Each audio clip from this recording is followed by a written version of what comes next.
Oke, Sobat Bis Online kembali lagi masih di Bitalk Banjarmasin Pos Bicara apa saja masih dengan Mbak Lamtiar Simorangkir. Nah, kita tadi sudah ngobrol panjang banget, banyak banget ya dan Tia. Kalau tadi Mbak Lamtiar sudah menjelaskan bercerita tentang apa sih filmnya, kemudian ide dan gagasannya ini datang dari mana. Nah, kemudian Laili yang penasaran banget nih Mbak, butuh waktu berapa lama sampai akhirnya film Invisible Hops ini selesai? Iya. Itu kita mulai riset di 2017, lalu hingga post pro selesai di awal 2021. Memang cukup panjang perjalanannya, selain memang faktor kesulitan tadi syuting, faktor pendanaan juga karena COVID kan. Jadi memang cukup lama, tapi ya alhamdulillah puji Tuhan lah gitu, masih bisa selesai. Dan meskipun kita tidak disupport gitu, karena kita kan komunitas, jadi itu kayak lokal itu banyak yang takut yang mensupport kita karena ini menyangkut penjara kan. Mereka terus terang, bahkan kita sebetulnya agak kecewa ya gitu, maksudnya lembaga-lembaga perempuan anak itu, donor-donor gitu, lembaga donor, mereka terus terang sama kita, maaf kami tidak bisa mensupport karena ini, mereka takut ada konflik lah dengan konflik interest dengan negara. Bahkan ada satu, saya nggak usah sebut nama, yang bikin saya sangat kecewa. Dia organisasi anak internasional, tidak perlu saya sebut, tidak bisa mereka mensupport. Seberapa kecewanya kami di situ gitu. Jadi memang agak berat waktu itu penyelesaiannya. Tapi yang tadi saya bilang, saya ketika syuting juga berjanji sama ibu-ibu hamil, ibu-ibu yang punya anak. Saya bikin ini, kenapa sampai mereka terbuka mau ada di film ini? Karena saya kasih tahu, saya jujur gitu. Saya di sini buat nolong mereka. Saya bukan mau mengeksploitasi mereka, tapi saya pengen orang-orang di luar sana peduli terhadap mereka. Saya bilang itu Mbak. Mungkin orang bilang, kok bisa Kak Tiar sedekat itu dengan mereka? Nanti kalau Mbak besok datang nonton, akan lihat kok bisa ya gitu, kayak teman gitu. Saya bilang karena tujuan saya itu jujur. Saya bilang saya itu jujur dan selalu saya sampaikan ke mereka. Saya bilang mungkin nanti Kak, hasilnya bukan untuk kakak dan anak-anak sekarang, mungkin yang berikutnya. Tapi kita harus memulai. Dan saya terus terang, saya di sini untuk menolong kalian gitu. Oh dulu Mbak, saya pertama syuting, nggak ada yang mau datang ketemu Mbak, nggak ada yang mau kan, karena awal-awal kan kita belum boleh masuk ke sel ya. Jadi itu saya ingat banget pertama-tama sekali yang datang ke saya itu satu orang, dia cuma satu pertanyaannya, kakak ini siapa? Mata-mata petugas atau mata-mata polisi? Kenapa sampai ada pemikiran seperti itu? Berarti curiganya tinggi. Saya bisa pahami karena mereka harus survive dalam penjara. Jadi saya tahu mungkin ya kan karena mereka gini, buat mereka mendapatkan remisi, dia kan harus berkelakuan baik. Dan awal-awal kami ketemu ngobrol sebelum sangat dekat gitu, itu kan pendekatannya berbulan-bulan Mbak. Bukan ujuk-ujuk kita datang terus langsung mau cerita, enggak. Awal-awal kita datang ngomongnya apa? Ya Kak, di sini bagus, lengkap semua. Karena kan belum masuk ke dalam sel. Jadi kan masih di area steril kan. Bagus Kak, lengkap kok, gitu-gitulah ya. Udah lama-lama kita masuk ke sel baru kelihatan semua. Wah, ternyata begini gitu. Jadi memang prosesnya sangat lama waktu itu sehingga akhirnya kita rilis lah di 2021. Ini Kak, kondisi di dalam sel sendiri sebenarnya seperti apa ya? Dalam satu sel itu mirisnya ada berapa anak yang bisa terkumpul dalam satu sel bersama para napi ya? Jadi memang tahulah kita ya bahwa kondisi penjara kita ini kan overcrowded ya. Jadi itu memang di mana-mana itu ya kebanyakan gitu. Termasuklah ibu hamil sama anak. Nah dari yang saya sudah berkunjung beberapa lapas dan penjara termasuk waktu syuting, jadi itu kadang-kadang itu anak dan ibu hamil di satu kamar, di satu sel gitu ya, dikumpulin. Tapi di beberapa lapas atau rutan dia berdasarkan kasus kan, jadi anak ini nggak disatuin. Nah kami pernah waktu syuting itu ada pernah satu sel itu 12 anak 12 ibu. Jadi 24 lah mereka berdesak-desakan di situ. Gitu. Nah, bisa kebayangkan itu. Jadi terus tadi lagi kayak yang tadi yang saya bilang waktu riset, dia satu tapi tinggal dengan 42 narapidana. Itu luar biasa kan? Nah, itu jadi memang sebetulnya tapi ini solusinya agak sulit, Mbak. Mungkin kita juga sebetulnya pengen meminta minimal gitu ya. Anak-anak ini jangan dalam sel lah gitu. Itu dulu, jangan dalam sel gitu. Jangan, bolehlah mereka di area penjara tapi pisahkan jauh. Kalau yang sekarang kan ada kan, maaf sekali, saya bukan menjelek-jelekan lagi-lagi Kemenkumham. Kalau mereka bilang, "Oh, kita bikin fasilitas khusus," tapi dia masih dalam sel, persoalannya di situ. Dia masih dalam sel. Itu bukan tempat yang manusiawi gitu. Kalau kita berbicara di negara-negara maju, let's say Amerika gitu, itu tidak boleh sembarangan diasuh, harus dicek dulu ketika hamil, ibunya nanti ketika melahirkan, ini capable nggak mengurus anak. Kalau capable mereka harus apply, lulus boleh dia merawat anak, baru harus ada fasilitasnya. Itu kayak rumah, Mbak, bukan sel. Itu mereka nggak pernah ngelihat sel itu. Tapi memang area mereka terbatas juga keluar gitu. Di negara mana saya lupa, bahkan anak-anak ini rutin nanti dijemput. Kayak ada mungkin daycare atau apa keluar lapas, itu rutin dijemput. Ada kayak gitu, jadi macam-macam.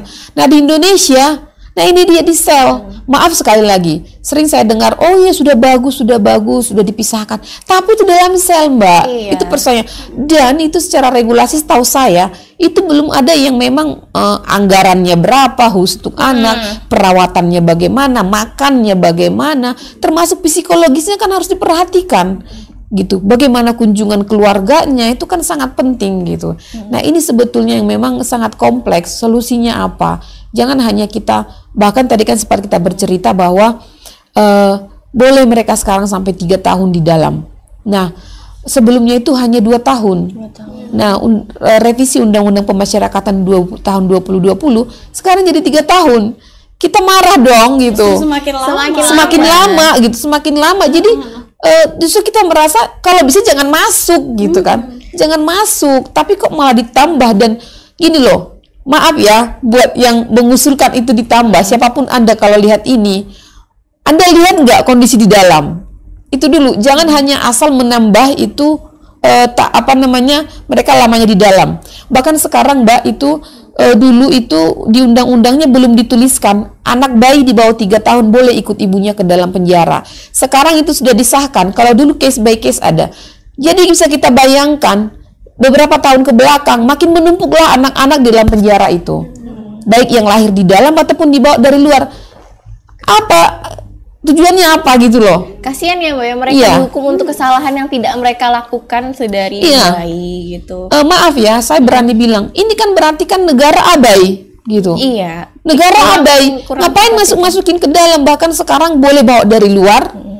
Padahal kan kita punya ya, Mbak, ya, lembaga yang menaungi anak-anak dan perempuan. Nah, persoalannya di situ, Mbak. Tadi kan kita sempat cerita yang saya bilang belum hadir negara. Ketika pengasuhan keluarga tidak berfungsi, negara harusnya ambil alih.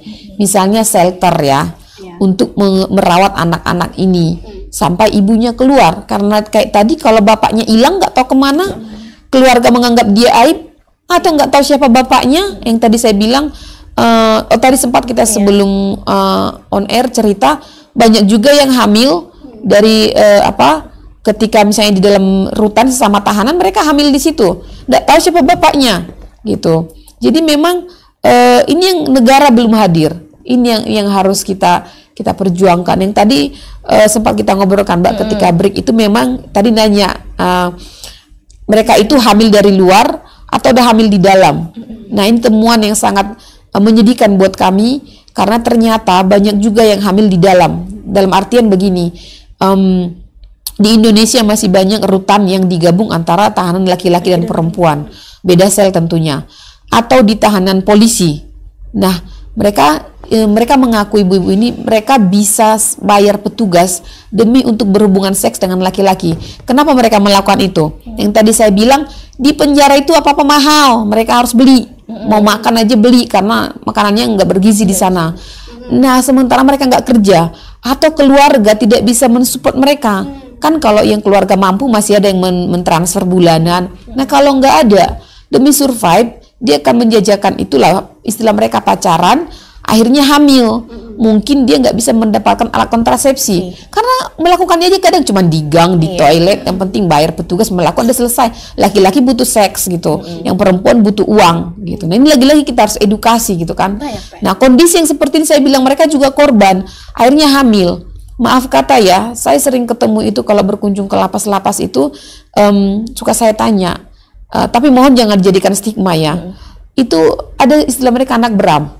Anak berami? Anak berame-rame. Karena yang tadi, jadi dia melakukan hubungan seks, nggak tahu lagi siapa bapaknya. Nah ini yang tadi saya bilang, itulah kenapa kalau dia hamil, keluarga nggak mau ngambil, dianggap aib. Makanya negara kemana? Kan persoalannya situ, negara kemana? Karena anak-anak ini tak berdosa gitu. Nah ini saya kaget menemukan ini Mbak.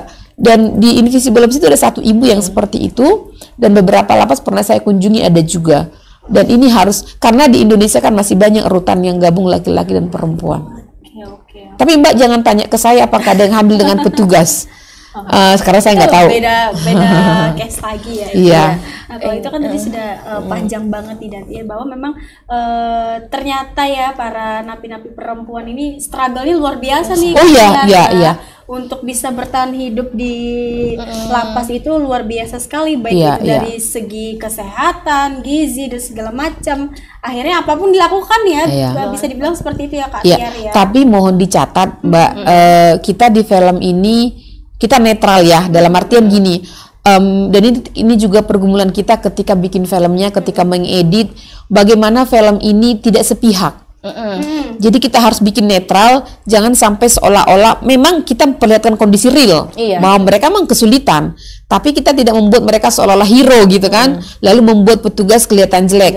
Atau sebaliknya, petugasnya hero, ini si napi-napi alu orang sampah gitu, maaf ya istilahnya gitu. Jadi nggak seperti itu. Nah tapi bagaimana kita menggambarkan kondisi real ini supaya kita di luar itu bisa mencari solusinya. Ini yang kita harus perbaiki, yang ini yes harus kita itu betul. Berarti Invisible House ini bukan cuma sekedar film ya Mbak Tiar ya, ada misi yang dibawa, misi yang cukup terutama tentang anak-anak dan perempuan tadi. Ya. Iya, luar biasa. Ya, jadi memang buka mata. Betul. Memang itu tujuan filmnya. Jadi ini bukan yang komersil, dan juga itu kesulitan kita karena bukan komersil, kita tidak punya investor. Ya, akhirnya memang agak kesulitan juga ya dalam rangka untuk impact campaign-nya gitu. Kalau untuk mau nonton Invisible House sendiri itu seperti apa sih Mbak Tiar? Nah, jadi kan ini sudah rilis ya dan pernah tayang di bioskop. Cuman memang karena ini kita dari komunitas dan yang tadi saya bilang tak ada yang mau mensupport gitu kan fundingnya, akhirnya kita nggak bisa promosi dan tidak banyak penonton. Lalu sebetulnya kalau untuk raising awareness yang paling efektif itu sebetulnya itu untuk streamingnya. Bila perlu kita posting aja gratis di YouTube gitu. Iya, sebenarnya. Karena kita buat raising awareness toh sebanyak mungkin orang menonton semakin baik. Karena memang gitu. itu tujuannya untuk memberitahu banyak orang ya Mbak Tiar. Betul. Cuman persoalannya kami tidak bisa kasih streaming. Awal-awal dulu sempat kami jajaki mau streaming. Kenapa? Duitnya lumayan, Bo. Karena kami sudah jual ini itu untuk menyelesaikan ini. Karena funding itu kami dapat baru di post pro. Di production itu kita biaya sendiri. Nah, itu yang memang karena faktor funding tadi, jadi tidak bisa roadshow. Yang tadi streaming tidak bisa. Pertama alasannya kami takut kalau streaming itu kan misalnya ada yang bajak, lalu ini tersebarlah cuplikan-cuplikan sepotong-sepotong dengan caption-caption yang tidak bertanggung jawab yang bisa membahayakan hubungan kami dengan pemerintah, bahkan mungkin nyawa gitu loh. Nah ini yang kami hindari gitu. Yang kedua, kami menghindari jejak digital untuk melindungi anak-anak ini. Kenapa? Karena kami tidak ingin nanti misalnya ada yang bajak, kemudian tertinggallah di internet. Kita sudah tahu lah kalau sudah ada di internet pasti nggak akan bisa lagi dihapus. Nah kita tidak ingin ini menjadi stigma untuk anak-anak ini. Sebentar lagi mereka besar, mereka melihat itu menjadi bahan stigma. Kita tidak ingin itu terjadi. Jadi memang kami agak kesulitan Mbak untuk impact campaign ini, tapi kita tetap berjuang bahwa tetap harus berjalan walaupun agak lambat prosesnya seperti itu.